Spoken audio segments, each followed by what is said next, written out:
Hello and welcome to Brewers Daily, part of the Fan Arch Podcast Network. This episode is brought to you by Kalshi. Use promo code FANARCHBASEBALL to get $10 when you trade 10.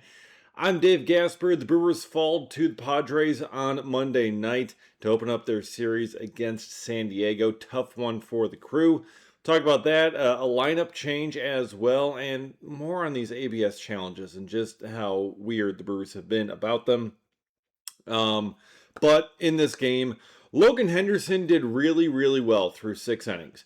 I mean, he did a great job giving up only a solo home run. I mean, he was matching Casey Mize very well. I mean, one of the big deadline acquisitions for the San Diego Padres.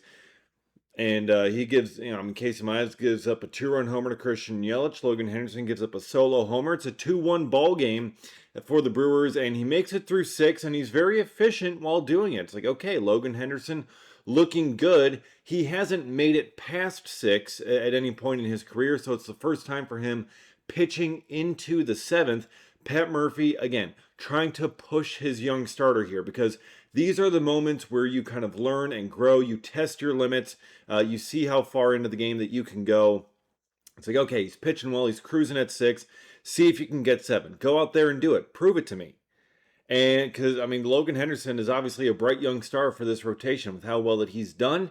And so he goes back out there for the 7th, and it ended up being just a little bit too much for him. Gives up a 2-run homer to Jackson Merrill. It wasn't even really a bad pitch, but still gives up a 2-run homer to Jackson Merrill. That swings the game to 3-2 Padres instead of 2-1 Brewers. So they're in the lead, and then the Padres just kind of use their shutdown back into the bullpen to close out the game against the Brewers offense, who was not able to do much else. But you do have to have those moments for a Logan Henderson, for these young starters, as they are trying to establish themselves in the major leagues. As important as they are, and as much as you want to think these guys are finished products, they are not. Okay, there is still so much more for them to learn and be able to do, and you have to have the experiences like this. Because Logan Henderson is going to learn from this experience, okay? There is a lot that he's going to be able to take away from this. Yes, it stings in the fact that the Brewers ended up losing this game. However, might help to score more than 2 runs. Just saying. But still, there's going to be things for Logan Henderson to take away from this in terms of what he needs to do later in games as he's kind of emptying the tank. What it takes, having a little bit left, having to be able to get through a 7th inning, a 7th up. Ends up going 6 1/3 before Pat Murphy ends up taking him out. But I like the call there from Murphy to send him back out for the 7th inning. Even though ultimately he did give up the home run, even though ultimately that home run swung this game for the Padres to win it, I think that is going to be helpful for the Brewers winning games further down the line here. What would also be helpful for winning games further down the line is the offense actually figuring it out. That would be a massive part of it. And for the offense to figure it out, they need William Contreras and Christian Yelich to figure it out. Now, positives here. William Contreras walked, Christian Yelich homered. Right after each other, that led to the 2-run homer that gave the Brewers their 2 runs. That gave them the lead for 6 innings in this game. So that's a positive. Christian Yelich, his 8th home run of the season.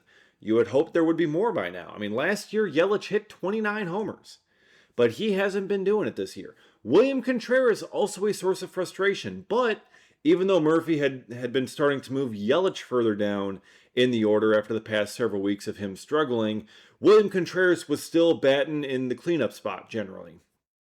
But that changed here on Monday when Pat Murphy dropped Contreras to the 6th spot in the lineup. And, that's another change that many had been calling for because you look at just what he had been producing, what he had been doing. There was basically no justification statistically for Contreras to continue batting in the middle of the order. The power hasn't been there. The just overall production has not been there for William Contreras. And, it's really hurt this Brewers offense not having their 2 best hitters playing anything like it. I mean, they've been more like their 2 worst hitters. They're certainly their 2 highest paid hitters, but They haven't been playing like it. Pat Murphy saying pregame, this courtesy of Kurt Hogue, quote, "It would make a huge difference if they start to perform and get the results they've gotten in the past. I firmly believe that will happen. But if it doesn't, we're going to get other people ready. I trust them."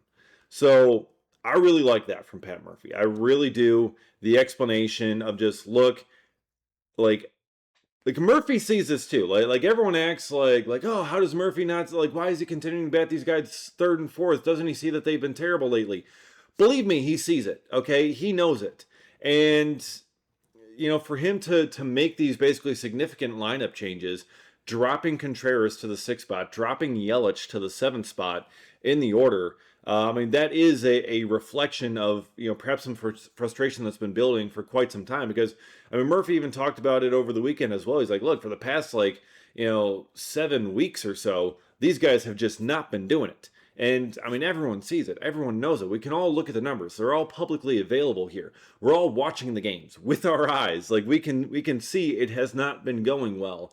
And hopefully a move like this can kind of kickstart some things. Maybe it'll light a fire under them. Maybe just kind of the lower pressure can just help them build some confidence a little bit, being down there later in the order. But you got to get some other guys ready to be those middle of the order bats. You got to get, Jake Bauers and Andrew Vaughn and Garrett Mitchell in there and see if they can perform as needed in those 3, 4, 5 kind of spots where Contreras and Yelich just simply have not been able to at this point. So that's something Pat Murphy has to consider, and that's something that he is currently doing, trying to get these two guys kickstarted because they are going to need them. And if this team is going to go anywhere in October, they need these two players playing at their best. That is just straight up what it is. It doesn't matter if they had Tarek Skubal or not. It doesn't matter how well the pitching staff does. And everyone has kind of talked about it. I've heard it. Believe me, I've seen it. I've read it in the comments. I've seen all those things. The offense, will they be able to do enough? Did they get enough help for the offense? They obviously didn't get any at the trade deadline. You get Brandon Lockridge back. That's an upgrade over Blake Perkins. Okay, cool. But do you need a little bit more there? What you need more from is William Contreras and Christian Yelich. That's what you need more from. If you can get those two guys performing like they can, this offense and this team can really do something special when it does get to October.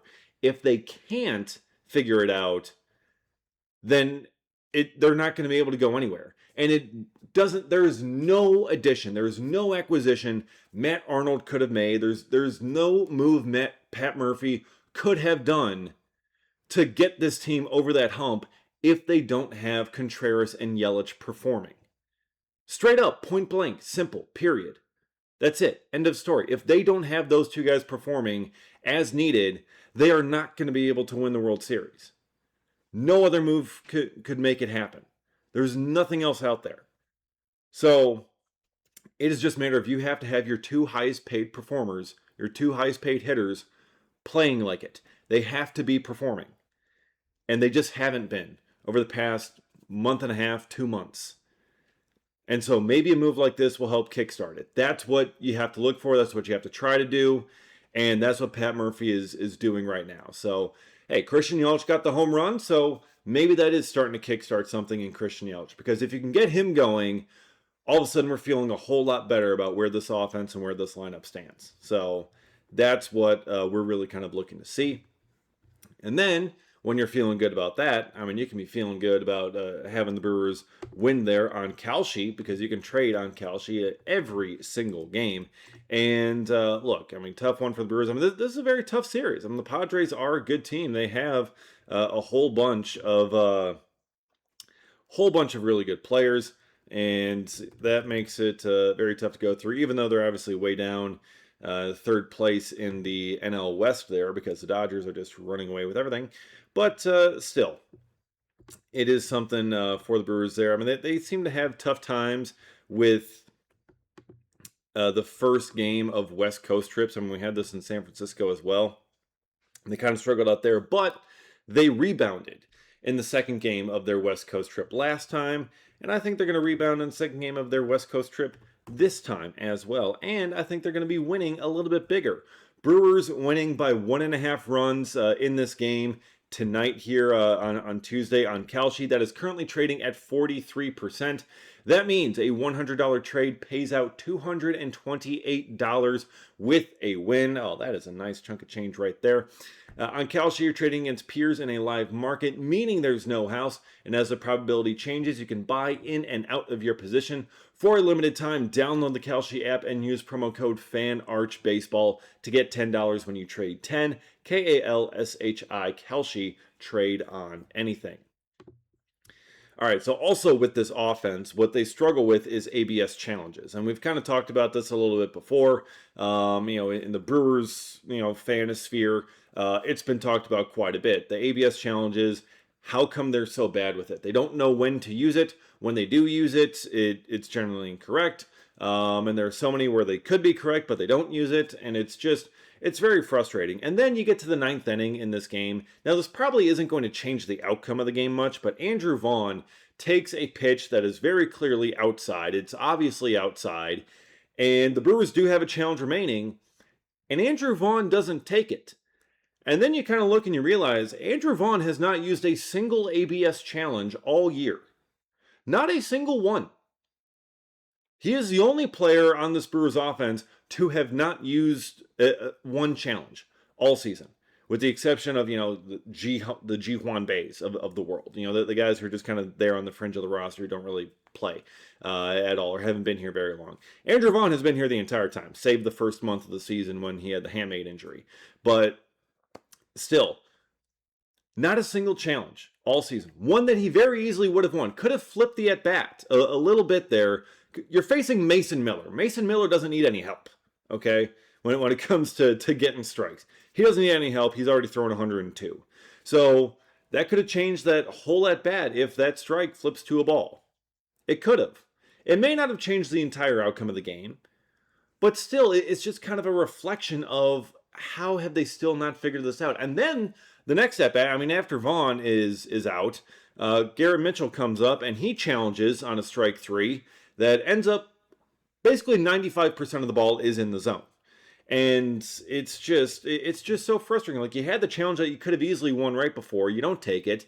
Then you have one that is almost clearly, like, you could tell right away it was probably going to be a loss, but Mitchell's just trying, hoping not to strike out on a borderline call. But they just weren't, they just kind of haven't figured it out. Garrett Mitchell now 2 for 8 on the season in ABS challenges. And here's kind of the wild part of it too. Like with Andrew Vaughn still not having used an ABS challenge, Andrew Vaughn has more than 40 more at-bats than Gary Sanchez. Okay, Vaughn came into Monday with 200 at-bats on the season. Sanchez has 160. And Vaughn has challenged 0 times. Gary Sanchez has challenged 28 times. 28 times Gary Sanchez has challenged in 40 fewer at-bats than Andrew Vaughn, and Andrew Vaughn has challenged 0 times. And look, if you don't challenge, you can't, get a challenge wrong, but my goodness, you got to, maybe take some advantage and get a couple of challenges right here. You got to flip some counts maybe in your favor. And you look at the rest of the Brewers lineup, this is just almost kind of a Gary Sanchez deal. Gary Sanchez is the only hitter in double digits when it comes to ABS challenges. The next closest is Jake Bauers with 9 challenges, and he's won 5 of them. But other than that, everyone else is at 7 challenges or below on the season. That is wild to me. Bryce Terang has challenged only 3 times all year, and he has won all 3 of them. He is the only guy batting 1,000 on ABS challenges. So that's good.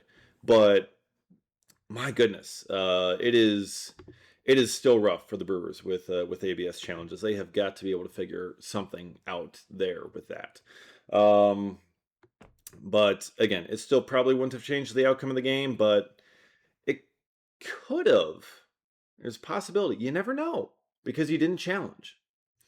All right. Lastly here, just kind of a cleanup note I want to get to. Bryce Wilson was designated for assignment over the weekend after having 3 really solid cleanup innings to get the Brewers through a game there against the Twins. But he was able to clear waivers and was outrighted to AAA. But because he is a veteran, because he has enough service time, Bryce Wilson did elect free agency, so Bryce Wilson currently a free agent. Now, there is a possibility that he resigns with the Brewers on a minor league deal. He's obviously going to take some time here, look around, see if he can find a major league deal, catch on with a big league club somewhere, versus going back to AAA and trying to find another opportunity. Although, I mean, I'm sure the Brewers would love to have him back if that ends up coming, but if another big league opportunity arises, if someone else loses a pitcher, he's going to be looking for those kinds of opportunities.